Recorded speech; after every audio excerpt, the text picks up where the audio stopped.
আমার অভিনয় শুরুর দিকে। আজ থেকে ৩০ বছর আগে যে উদ্দীপনা নিয়ে কাজ করছি, আমি এখনো মনে করি ঠিক একই উদ্দীপনা নিয়ে আমি এখনো কাজ করি। জুনিয়র শিল্পীরা বেয়াদবি করলো কি করলো না, এটা তো মাথাতেই থাকে না। আসলে আমি তরুণ প্রজন্ম, বৃদ্ধ প্রজন্ম, মধ্যবয়সী প্রজন্ম এগুলিতে বিশ্বাসী না। একটা কাজে বেশি বয়সের শিল্পীর প্রয়োজন হয়, মধ্যবয়সী শিল্পীর প্রয়োজন হয়, কম বয়সী শিল্পীর প্রয়োজন হয়। সবাই আমরা যারা অভিনয় কাজ করি, যারা অভিনয়ে সম্পৃক্ত, আমি মনে করি সবার মানসিকতা একই রকম। সেটা তরুণ হোক, মধ্যবয়সী হোক আর বৃদ্ধ হোক। অবশ্যই খুবই আনন্দের সঙ্গে কাজ করছি।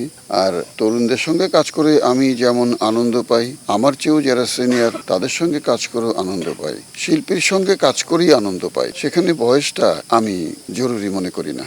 আমি এখনো ভাবি আমার অভিনয় শুরুর দিকে, এবং সেই মানসিকতা নিয়েই কাজ করি। একটা কাজ ভালো হলো কি হলো না, এটা সবসময় মাথায় নিয়ে কাজ করি। সুতরাং শেষের দিকে এটা মানব না। হায়াত মৌতের মালিক আল্লাহ পাক। হতে তো পারে 100 বছর বেঁচে গেলাম, তখন তো এটা শুরু, কিংবা মাঝামাঝি সময় শেষের দিকে ভাবতে কষ্ট লাগে।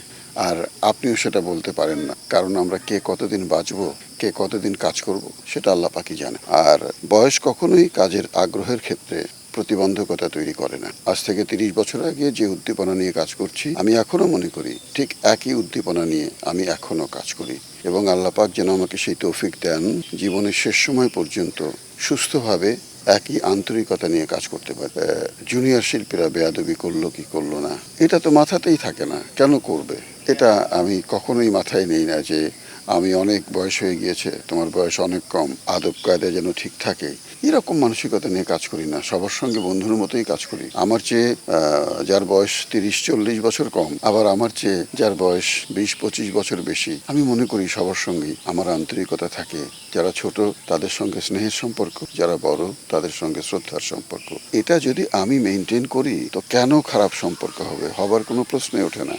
সবচেয়ে বড় কথা যেটা, নাটককে জনপ্রিয় করতে হবে। দর্শক নাটক দেখবেন। দর্শক যদি নাটক না দেখেন, তো আমি অভিনয় করি কি আর নাটক বানিয়ে কি? প্রথম চিন্তাই হচ্ছে সুস্থ সুন্দর নাটক বানিয়ে দর্শক যাতে দেখে সেভাবে কাজ করা। তো মোস্তফা কামাল রাজের নাটক অত্যন্ত জনপ্রিয়, দর্শকরা হুমড়ি খেয়ে দেখছেন। কোটি কোটি দর্শক এখন মোস্তফা কামাল রাজের নাটকের ভক্ত। এটা অনেক বড় একটা পাওয়া, এবং আমাদেরও পাওয়া যে আমরা ওনার সঙ্গে কাজ করে সবাই অনেক কিছু অ্যাচিভ করছি।